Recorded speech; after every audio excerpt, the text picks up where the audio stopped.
Before we continue, understand this podcast is for adults only and refers to relationships and activities between adults which are voluntary and consensual. If you or anyone you know is being abused, coerced, or violently aggressed against, please reach out for help to the appropriate authorities.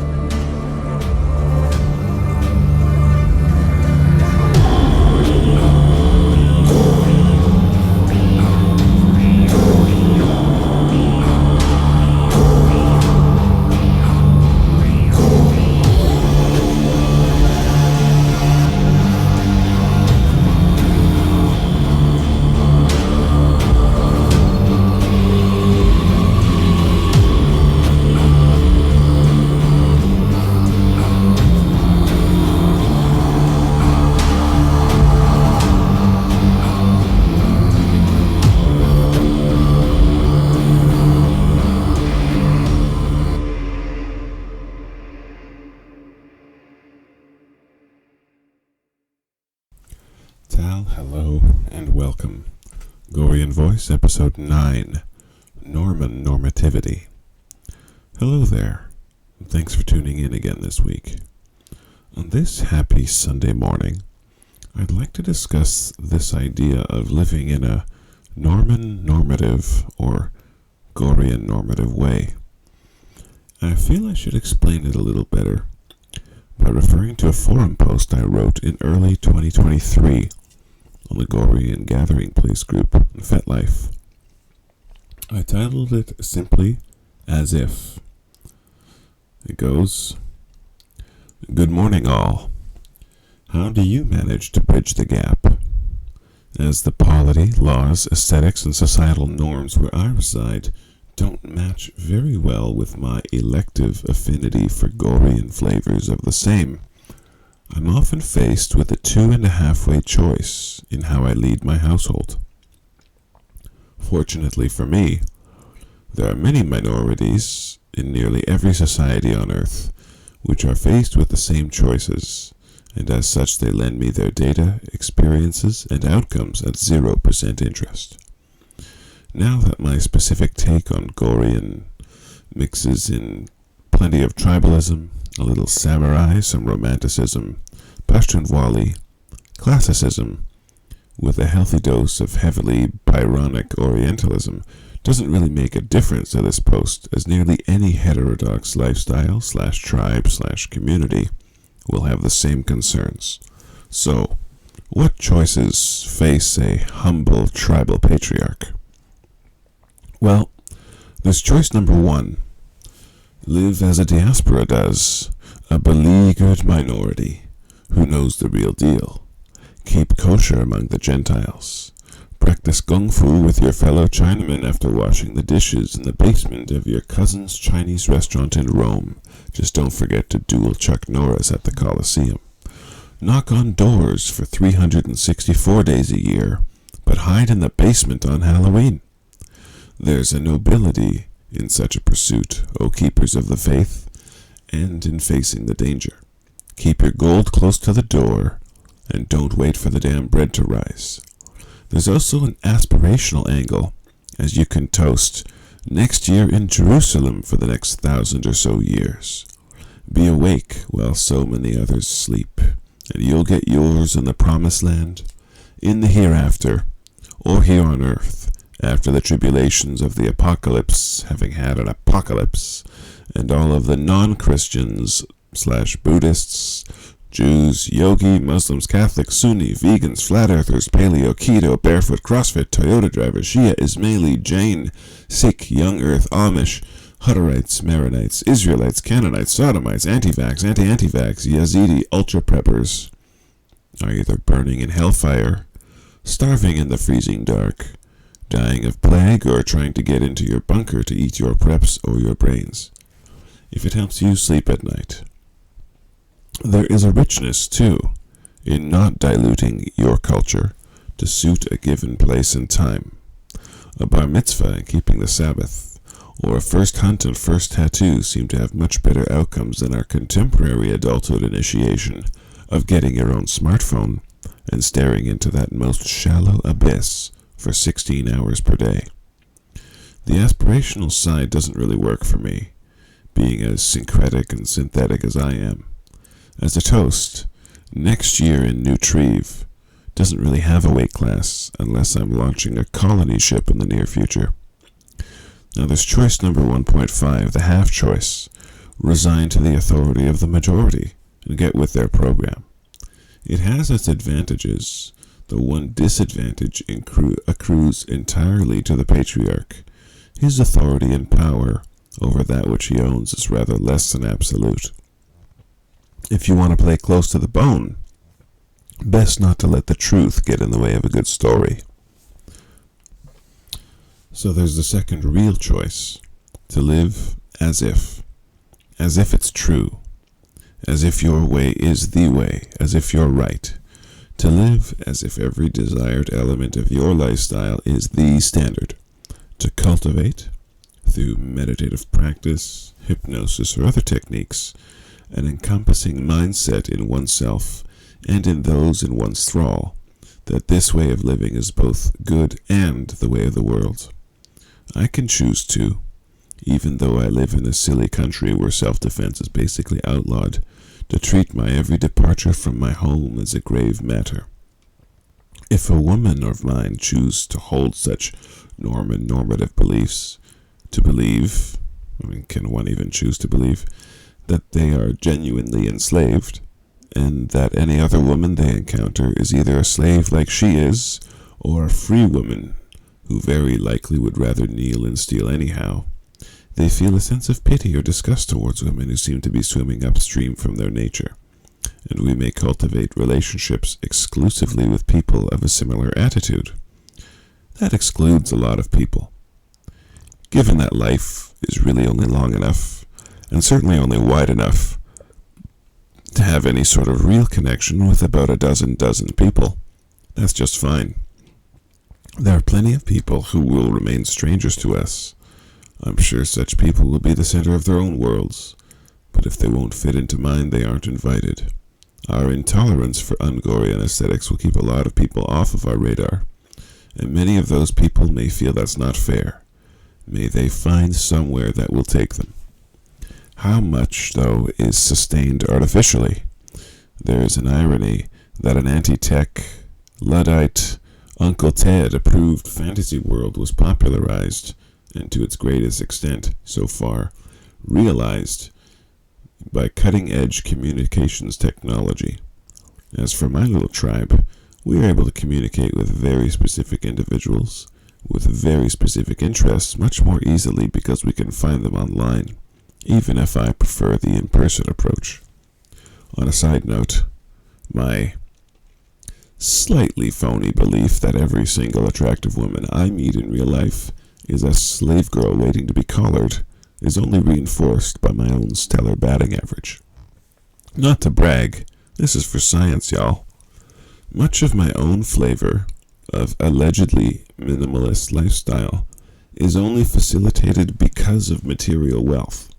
My family can eat our Japanese/Gorean/paleo/organic/Mediterranean diet because of material prosperity, not in spite of it, and we can keep to ourselves more easily on this expansive property than in, say, a one-bedroom apartment. However, I don't think the material conditions are the independent variable. A thorough commitment to living as if the world is X may be more than enough for one lifetime not to bump up against the edges.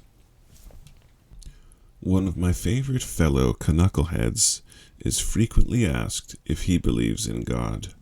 He's not fond of that question, and after trying to pin down things like, "What do you mean by believe?" he usually comes around to the notion that belief is embodied practice, and he thusly behaves as if God is real. No praying in public, no ostentatious gestures of ritual, but an internal deep concern for God's judgment and what is good, among other things. Such a moral commitment, for how it shapes the world and the lives of those who so practice, makes a very distant concern of the forensic truth of the matter. As such, I live as if certain things are true, regardless of whether they were cooked up by an author 2 decades before I was born, or are relics of years gone by without indoor plumbing. Is that the case for you? Do you choose to live as if there's something there, for the love of the life you lead on its account? Well, that's the end of the forum post. I suppose the reason I think it's worthwhile to live as if something is true, normal, and good is that it allows for more congruence in disparate aspects of one's life.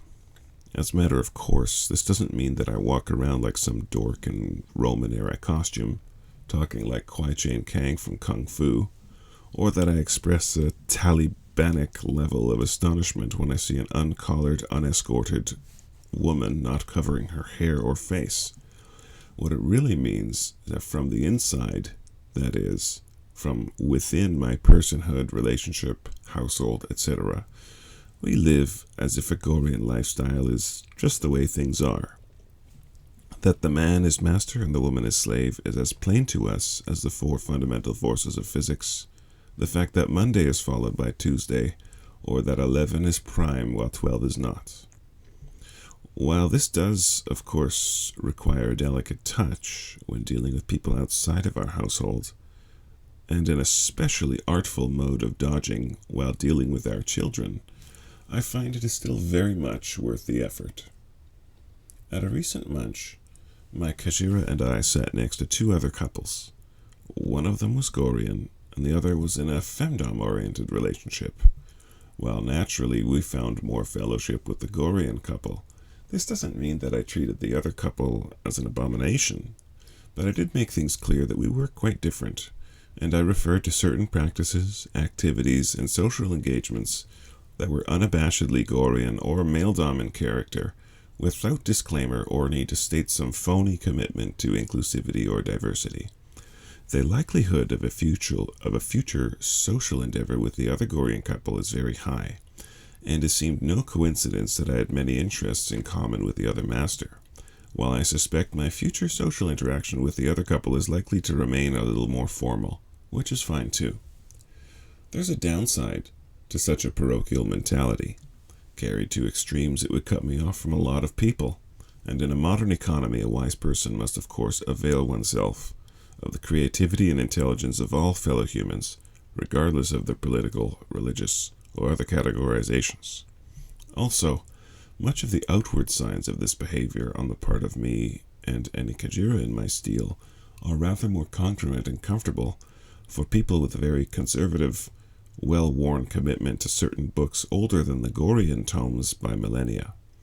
I have plenty to disagree with these people about in the details, at the margins, and even at the core of what it means to be a human or a good person, yet in the everyday, we get along better than most.